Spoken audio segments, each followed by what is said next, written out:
So welcome back to the channel. This is episode 3 of my Porsche Cayman S Copart build. Time to make some decent progress on the car. Let's get going.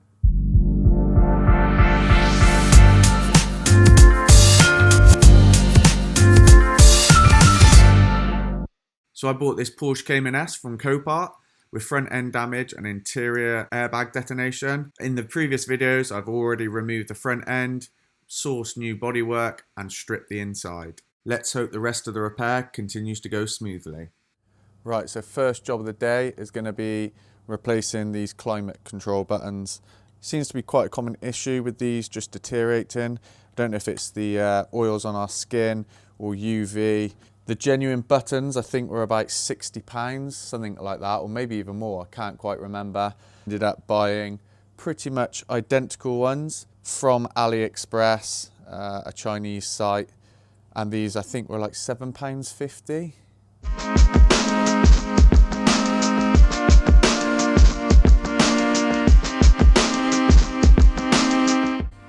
And it looks to be almost an identical part, which is an absolute result. This even has the little tangs. So yeah, let's start putting this back together.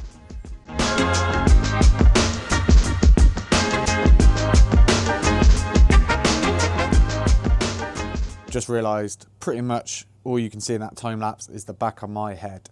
They function just as the factory ones do. I'm really impressed by that. That's a hell of a result. Same colour as well, it's not like they're slightly discoloured, so yeah. Bang in. Right, it's back together. That was a 10-minute job and that looks mint. And that is it back in the car, nice and easy, just 2 connectors on the back for me. Pushes in, just locates in, it's just got some spring-loaded tangs either side. Much better. Still need to fix that though. So next up on the list is a new left-hand air duct. It's second-hand to me, but obviously new for the car. In way better condition than the one that come off it. So let's get that on.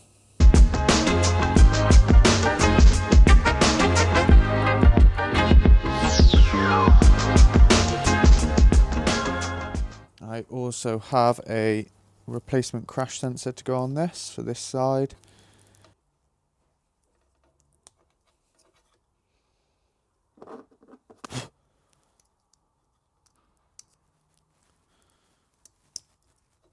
So it is quite common, I found, especially in England with all the crap on the roads. Winter time, if driven in the winter, some of these are just garage queens, but a lot of leaves and debris and rocks and all sorts come in through the front bumper and sit in. So I have noticed on the left front there is a little bit of rubbish in there, so I'm just going to quickly drop it off and shake that all out and clean it up.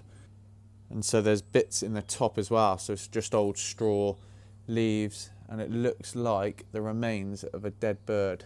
But it looks like it's just had a good old whack and gone in there at some point. And then here's the bottom edge where it just collects stuff. Not too bad at all, really.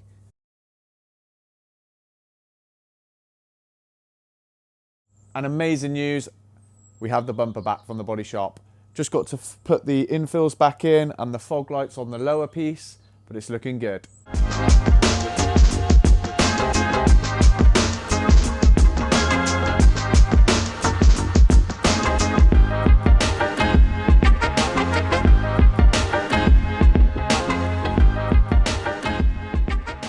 And the front wing is now back from the body shop, no longer salmon pink colour, it is now the correct shade of silver. I've just put the petrol cap back on it and the little locking mechanism. Hoping this tray should just slide straight in.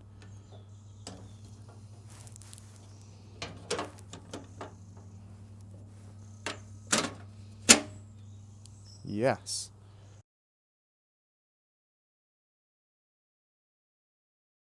Right, I was getting too excited. I forgot to bend this bracket. It's going to be a bit of trial and error. I'm just going to manipulate it basically up and forwards, and then fingers crossed after a couple of attempts this wing should fit on. So I've actually taken the bracket off the chassis. It had actually bent in a little bit of the chassis mount, so I've just tapped it a little bit to try and get it to where it needs to be. Where I've marked the blue lines, I believe that is where it needs to pivot from. So it's bent right up here, and really the bend needs to start there. So I haven't got a vise. If I had a vise, I think we'd be laughing, and I could just clamp it in and manipulate it to its original shape. So I'm going to try and use the door hinge and try and fold it on that, which is pretty ghetto, but needs must. See if I can get this bent into a bit better shape.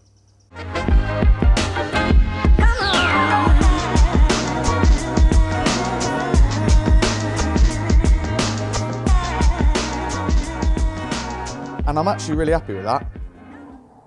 It doesn't look that pretty, but it's pretty much in the angle it needs to be, referencing a Google image. I did think about maybe just buying a new one, thinking, it's only a little bracket, won't cost too much. £180 I found one for a new one. And I'm like, who makes up these prices at Porsche? You know, little bracket, how much do you want that to charge for? 180 quid? Yeah, sounds about right. I mean, it's just a flipping little bracket. So that is the wing loosely on. Just started off the top Torx bolts along there to secure it so it can't fall off. The crash sensor is going to route okay and bolt up underneath. Got to sort out the headlight plug. Everything's lining up inside nicely. All the bolt holes down below as well. It looks good. Everything's lined up now. Panel gap's good, so I take the tape off. It's all done up. I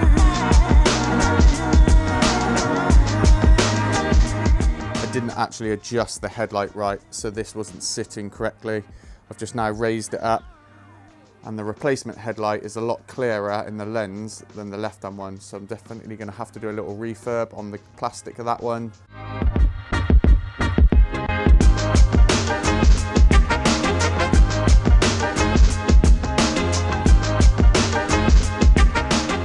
So that is the bumper on. A little bit of a faff getting the electrical connectors up over the top. I had them hanging down, but it's now on. The interior trim pieces are all in as well, looking good. And I must say, it's coming together nicely.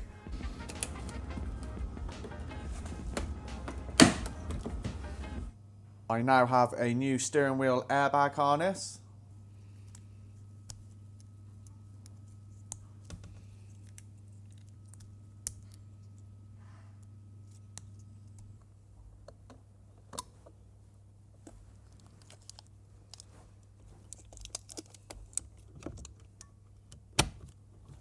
So next up on the list is going to be removing these seat belts. They've both activated in the accident, so they will need to be replaced.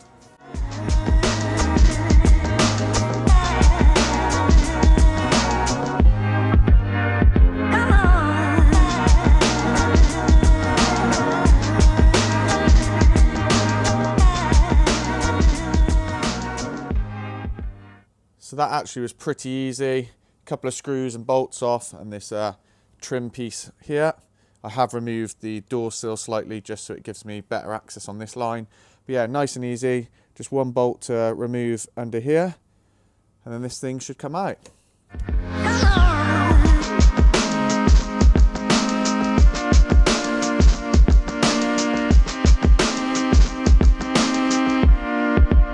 Passenger airbag out, and obviously I know it's latched and it's deployed, but if you listen carefully, you can hear that. That's the ball bearing. So they've been shot out of the thing and it locks it in place. So yeah, never seen that before, but it's pretty cool. So a little quick clean up to the wheel hub and then a dry off. And then I just applied some anti-seize to it just to aid with wheel installation and removal.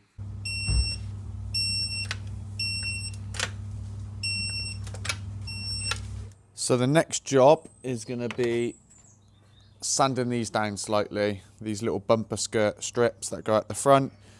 As you can see, the ones on it are not colour matched. So they're slightly darker grey, grey silver. Oh, that's a bit better there, a bit more accurate.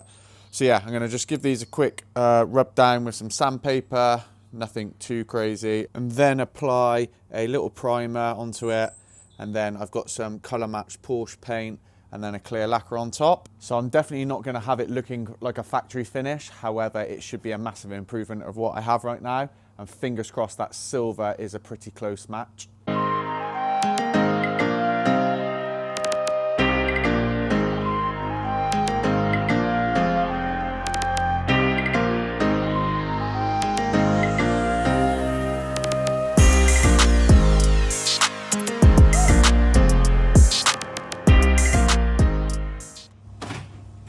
Right, the battery is connected. I'm hoping, oh my God, I'm gonna have to move backwards, sorry. Let's see how many lights are still on. I'm not gonna start it because I still haven't done the coolant or anything. Maybe. Before it was registering, oh.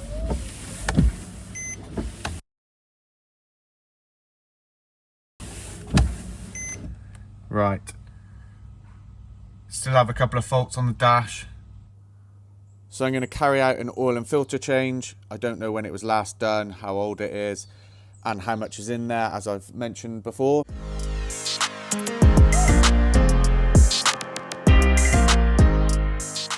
Some absolute weapon has decided to put a Torx through. It should be an 8mm Allen key head basically, and it's only a really soft bung. And yeah, it's already rounded. I can't break it away, so I'm gonna have to try and drive I think it'll be about a Torx 50 in, like someone else has done in the past, and not replace this.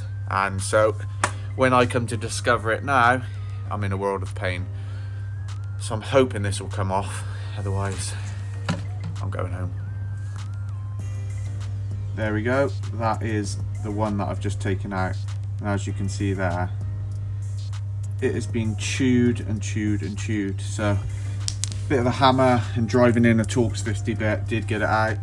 And there's my brand new one. I'm gonna go with putting 6 litres in to start with.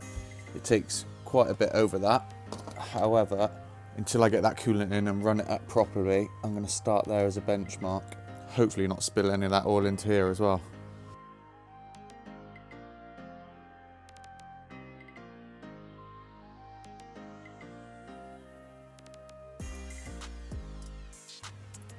So with the engine covers removed, this is a genuine first look, and it's looking really good actually. Considering the age, all the hoses are looking nice. There's no cracked perishing. Throttle body over here. That's the airbox up in there. But yeah, from what I can see from up here, everything looks good. So I have my coolant bleeder onto the reservoir with the valve. Unfortunately, being a universal kit, this piece isn't correct. I don't know what type that is. However, they did supply this bit, which is a Euro as far as I'm aware. So that will fit nicely into my adapter there, onto my airline. However, this has a male thread going into there, and unfortunately the one supplied is a female. So that isn't going to fit on there. So with the airline attached now, I was getting good pressure in the vacuum system. The hoses on the front end have completely squished down, and then I was able to start filling with some coolant. Dad at this point is trying to clear the fault codes. We still have a passenger front airbag fault, and I don't understand why. Opening up the valve, it was then pulling the coolant into the coolant system using my good old bucket. So that is the coolant in.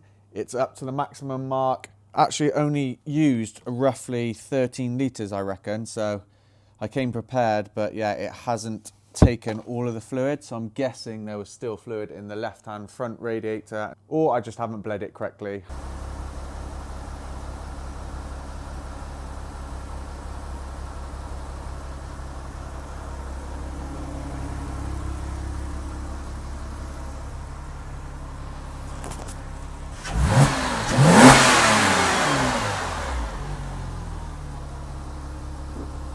So as you can hear, it is running and it's sitting lovely at 80 degrees. So there's no airlocks. If there were airlocks, it would have spiked and gone right up and bored over.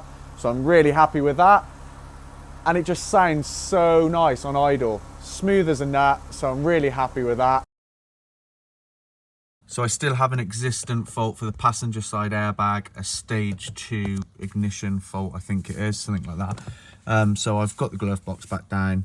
I've disconnected the airbag from the passenger side.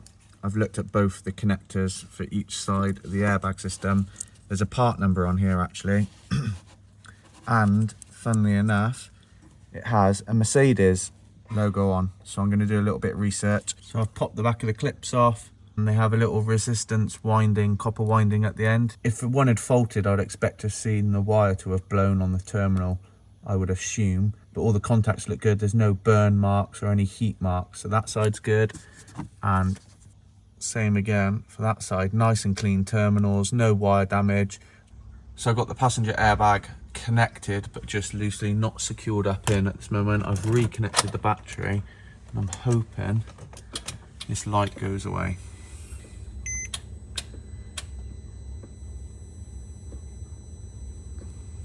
Guessing that's no.